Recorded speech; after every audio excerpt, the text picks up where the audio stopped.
जी हाँ, स्वागत आपका एक बार फिर से हमारी खास पेशकश एग्री मीटर में, एग्री कमोडिटी में। इसमें हम एग्री कमोडिटी से जुड़े तमाम अपडेट लेकर के आपके साथ हर रोज़ हाजिर हो जाते हैं। इस अपडेट में हमारा साथ देने के लिए आज जुड़ रहे हैं पैराडाइम कमोडिटी एडवाइजर्स के सीईओ बीरेन वकील जी और चीनी कारोबारी सुधीर भालोटिया साहब। आप दोनों का बहुत बहुत स्वागत होगा आज के इस चर्चा में और बहुत बहुत धन्यवाद आप दोनों का आज की इस चर्चा में जुड़ने के लिए। लेकिन शुरुआत करेंगे हम बीरेन वकील जी के साथ बातचीत करने के लिए। पहले बीरेन सर, आपका भी बहुत विशेष धन्यवाद आज की इस चर्चा में जुड़ने के लिए। पहली टिप्पणी होगी सर, बीते 2 हफ्तों में अगर हम देखें तो चीनी की कीमतें जो है वो 50 से 60 रुपये पर क्विंटल की गिरावट वहाँ पर देखने को मिली है। क्या ये गिरावट आगे भी इसी तरीके से जारी रहेगी या कुछ रिकवरी की उम्मीद आप कर रहे हैं? आप कैसे देख रहे हैं चीनी की कीमतों को? शॉर्ट टर्म तो जो टैरिफ वॉर का दबाव है हर सॉफ्ट कमोडिटीज में दिख रहा है, चाहे कॉटन हो या शुगर हो। साथ ही साथ काउंटर टैरिफ की नियर टर्म जो इफेक्ट हर कमोडिटी में आएगी, सप्लाई फ्लो में भी आएगी, फ्रेट्स में भी आएगी। तो ये देखते हुए अभी मैं जो देख रहा हूँ वो, जिसको मैं सिग्नल नहीं कहूँगा बट नॉइस कहूँगा, जो शॉर्ट टर्म एवरेजेस मार्केट में आते रहते हैं। गोइंग फॉरवर्ड कहीं ऐसा लग रहा है कि बाय एंड लार्ज चीनी का लोकल प्रोडक्शन है वो उम्मीद से थोड़ा शायद कम रहेगा। तो ये देखते ये स्थिति कहीं ना कहीं एक आध महीना रहेगी, फिर मार्केट को नई स्टोरी की खोज होगी। Monsoon play, weather play, trade war में भी कुछ कॉम्प्रोमाइज या कुछ डील होंगे। तो there after we can say कि प्राइस डिस्कवरी या तो रीडिस्कवरी तब हम देख पाएंगे। ठीक सर। सुधीर सर, आपका भी बहुत बहुत स्वागत है। आपसे जानना चाहेंगे कि यही सवाल आपसे भी दोहराना चाहेंगे कि अभी क्या लगता है आपको कि ये जो थोड़ा सा गिरावट का दौर है वो कंटिन्यू रहेगा या फिर रिकवरी आएगी चीनी के अंदर? सभी को नमस्कार। नमस्कार। ये टेम्पोररी फेज है। शुगर का production by and large in comparison to the sugar season 23-24 इस बार लगभग 17-18% ड्रॉप कर गया है। तो मुझे ऐसा लगता है इन टोटलिटी में शुगर का प्राइसेस स्टडी रहनी चाहिए और शुगर के जो नंबर्स हैं इस बार के शुगर सीजन 24-25 के वो समवेयर अराउंड प्रोडक्शन के नंबर्स जो हैं वो 260 लाख के आसपास होनी चाहिए। तो मेरा मानना है कि इस शुगर ये पूरा साल 10-15 दिन के बाद पूरा साल शुगर का मार्केट अच्छा ही रहना चाहिए। लेकिन आपसे ये जानना चाहेंगे सर कि अगर दुनिया भर के बाज़ारों में देखें तो ये जो रिसेशन का खतरा है वो कितना बड़ा मान रहे हैं आप? क्योंकि दुनिया भर में चीनी की कीमतों में, कॉफ़ी की कीमतों में जो गिरावट देखने को मिल रही है, ये मतलब रिसेशन का खतरा कितना बड़ा खतरा हो सकता है और उसका इम्पैक्ट भारतीय बाजार में भी किस तरीके से देख रहे हैं आप? शुगर के बारे में मैं ये कह सकता हूँ कि मुझे इस रिसेशन का प्रभाव शुगर की कीमतों पे कम आता हुआ लग रहा है। शुगर के जो मैंने आपको अभी आपके सामने स्टैटिस्टिक जो रखी उस हिसाब से मुझे कहीं से भी नहीं लगता है कि शुगर का मार्केट कोई वीक होगा। मुझे कहीं ना कहीं मार्केट शुगर का पुश करता हुआ ही लग रहा है। ठीक। बीरेन सर, आपसे भी ये जानना चाहेंगे कि मतलब ये जो ग्लोबल रिसेशन का खतरा है जिससे कि हम देख रहे हैं कि 1 मंथ लो पे इंटरनेशनल प्राइसेस शुगर के आ गए हैं, क्या वो इंडियन मार्केट को इम्पैक्ट करेंगे सर? या आपको लगता है कि ठीक है वहाँ पे सिचुएशन दूसरी है, भारतीय बाज़ारों के का माहौल जिसका जिक्र अभी सुधीर जी कर रहे हैं वो एक अलग विषय है? नॉमिनल प्राइस में बहुत ब्रॉडर स्पेक्ट्रम में अगर देखें तो इंडिया में शुगर में कोई ग्रोथ है ही नहीं प्राइस टर्म में, नॉमिनल प्राइस टर्म में। शायद ये एक ही मार्केट ऐसा है जो शायद पिछले 15 साल से फ्लैट मार्केट है, मीन्स 3500 और 4000 के बीच घूम रहा है। जबकि फॉरेन में मार्केट नीचे में 6 सेंट तक गया था, आइस ऊपर में 37 तक भी गया था और अभी 18 के आसपास है।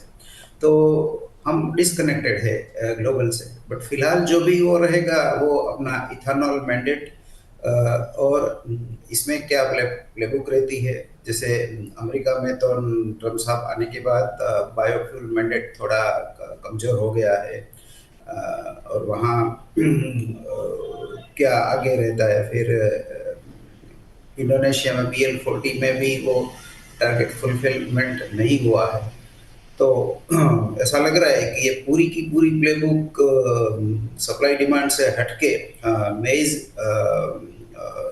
राइस और शुगर, ये तीन जो प्राइमरी रॉ मटेरियल्स है इथेनॉल के, उसकी रिलेटिव प्राइस कॉम्पिटिटिवनेस और गवर्नमेंट के मैंडेट पर ज़्यादा सरकार करेगी। ठीक सर।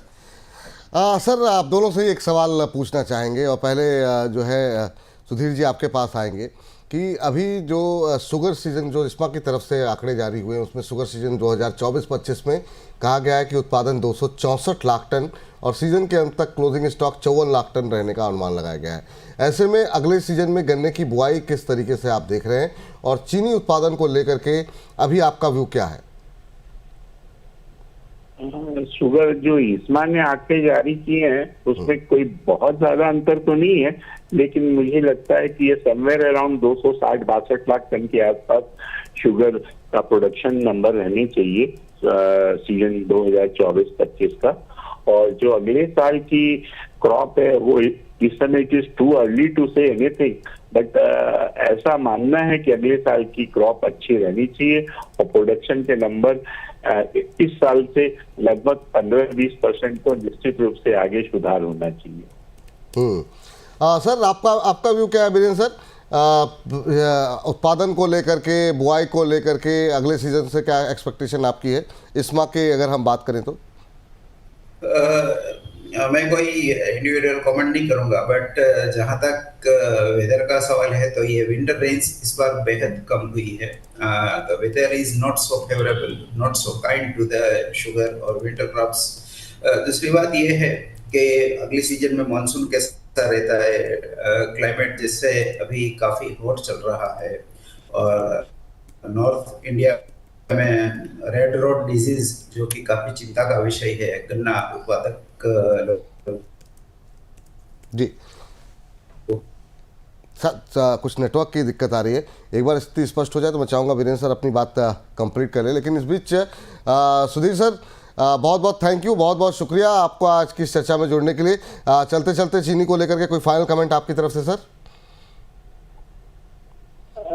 चीनी की जो प्राइसेस है वो फर्म अप ही रहनी चाहिए और इस समय कोई भी शुगर में एक्सपोजर ले सकते हैं, ऐसा मेरा मानना है। ठीक सर, बहुत बहुत शुक्रिया, बहुत बहुत धन्यवाद आपका आज की इस चर्चा में जुड़ने के लिए और अपनी महत्वपूर्ण राय देने के लिए। वीरेंद्र सर से पूछते हैं। वीरेंद्र सर आप सुन पा रहे हैं मुझे?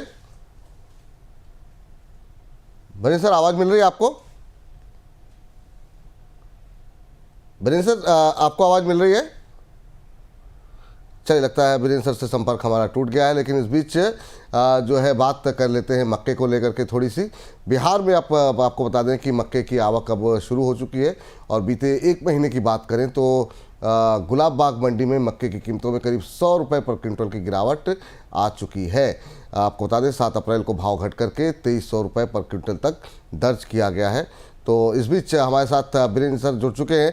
वीरेंद्र सर, पहले तो आपकी बात बीच में कट गई थी, वो हम चाहेंगे कि आप कंप्लीट कर लें, फिर मक्के पे आपका आउटलुक जानना चाहेंगे। पहले सर जो आप बात कर रहे थे वो थोड़ी सी कंप्लीट कर दीजिए। शुगर में मैंने कहा कि वेदर काफ़ी अहम रहेगा और रेड रोड डिजीज जो है वो देखते हुए शायद शुगर रिकवरी में मुझे थोड़ा ऐसा लग रहा है कि उसको क्लोज एसेस करना चाहिए। और टेक्निकली स्पीकिंग अगर मैं कहूँ तो ये लॉन्ग टर्म बुल मार्केट है, शायद सेकंड हाफ में अच्छी सी तेजी चीनी में हम देख पाएंगे। ये मैं चार्ट के हिसाब से बोल रहा हूँ, फंडामेंटल के हिसाब से नहीं। अगर हम मेइस की बात करें तो आप जो भी बोलो मैं अब मेइस पे कमेंट दूँ। ठीक सर। अब सर मक्के को लेकर के आपका आउटलुक जानना चाहेंगे। करीब 100 रुपये पर क्विंटल के आसपास की गिरावट यहाँ पर हम देख रहे हैं कि देखने को मिल रही है मक्के के प्राइसेस में। आप आउटलुक कैसे देख रहे हैं करंट प्राइस से सर? मक्का में काफ़ी ग्रेन्स पे जो स्टॉक लिमिट या ऐसा था तो जो टूरिस्ट मनी जिसको कहते हैं वो मक्के में काफ़ी आया हुआ है और काफ़ी लोगों ने इथेनॉल मैंडेट बढ़ेगा ये मान के इसकी स्टॉक बिल्डअप, इन्वेंट्री बिल्डअप की हुई है। ऐसा बाजार में जो बातें हो रही है वो देखते हुए। बट अगर इसमें कोई मैंडेट नहीं बढ़ता तो मैं भी हम इसको करेक्शन देखेंगे और यहाँ से 150-200 रुपया पर क्विंटल हम नीचे की ओर देख पाए। It's a basically well supplied market, but फिर भी इथेनॉल मैंडेट बढ़ता है या इतना रहता है तो गोइंग फॉरवर्ड हमारी डिमांड ज़्यादा रहेगी।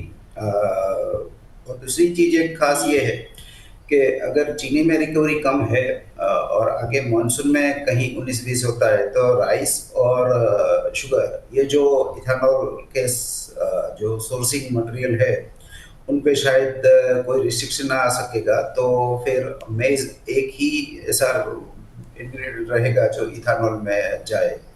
तो देयर आर चांसेस कि इंडिया में भी कम नेट इंपोर्टर ये साल, अभी से काफ़ी कुछ सिनारियो ओपन है, बट मानसून आने के बाद इसमें कुछ क्लैरिटी रहेगी। जहाँ तक मक्का का सवाल है तो मुझे ऐसा लग रहा है कि ये क्रॉप शायद इस साल में डार्क हॉर्स हो सकता है।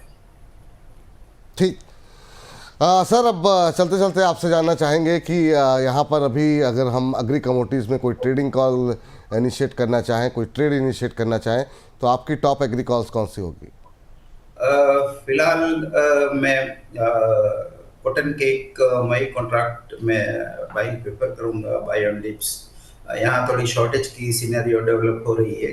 हमारे गुजरात में कॉटन क्रॉप 17 साल 17 ईयर लो पे है और सीड इन्वेंट्री भी काफ़ी कम है, तो यहाँ 3000 के टारगेट के हिसाब से बाइंग ऑन डिप्स में प्रेफर करूँगा। कॉटन में टेम्पररी स्पाइक आए तो हम शॉर्ट जा सकते हैं मई कॉन्ट्रैक्ट में अराउंड 6440-30। ये टेम्पररी कॉल है क्योंकि मंडियों में अब आवक शुरू होगी। मेरा लॉन्ग टर्म व्यू कैश में बुलिश है, बट टेम्पररी जिसको चांस ट्रेड कहते हैं, इस हिसाब से मैं इसमें टेम्पररी सेल साइड प्रेफर करूँगा। चलिए, तो यहाँ पे आपको जो है कैस्टर सीड में बिकवाली करने की सलाह दी जा रही है। में फ्यूचर बेच करके चलें, 6430 के आसपास में फ्यूचर बेच करके चलना है आपको, और 6560 रुपये का एक स्टॉप लॉस लगाइए और लक्ष्य आपको देखने को मिल सकते हैं 6250, 6250 रुपये के लक्ष्य के लिए आप यहाँ पर शॉर्ट पोजीशन क्रिएट करके चलें। इसके अलावा राय यहाँ पर दी जा रही है कि आपको यहाँ पर कॉटन सीड ऑयल केक में भी ऑयल केक में खरीदारी कर सकते हैं आप। में फ्यूचर खरीद करके चलें, 2850 में ख़रीदें आप, 2770 रुपये 2770 यहाँ पे एक स्टॉप लॉस लगाएं और ऊपर की तरफ 150 रुपये ऊपर के टारगेट देखने को मिल सकते हैं। 3000 के लक्ष्य के साथ यहाँ पे खरीदारी करने की सलाह दी जा रही है। लेकिन ये ध्यान रखें कि अगर आप लक्ष्य को ध्यान में रख रहे हैं तो स्टॉप लॉस अवश्य ध्यान में रखें। वीरेंद्र सर, बहुत बहुत शुक्रिया, थैंक यू आपका आज की इस चर्चा में जुड़ने के लिए, अपना महत्वपूर्ण समय देने के लिए बहुत बहुत धन्यवाद आपका।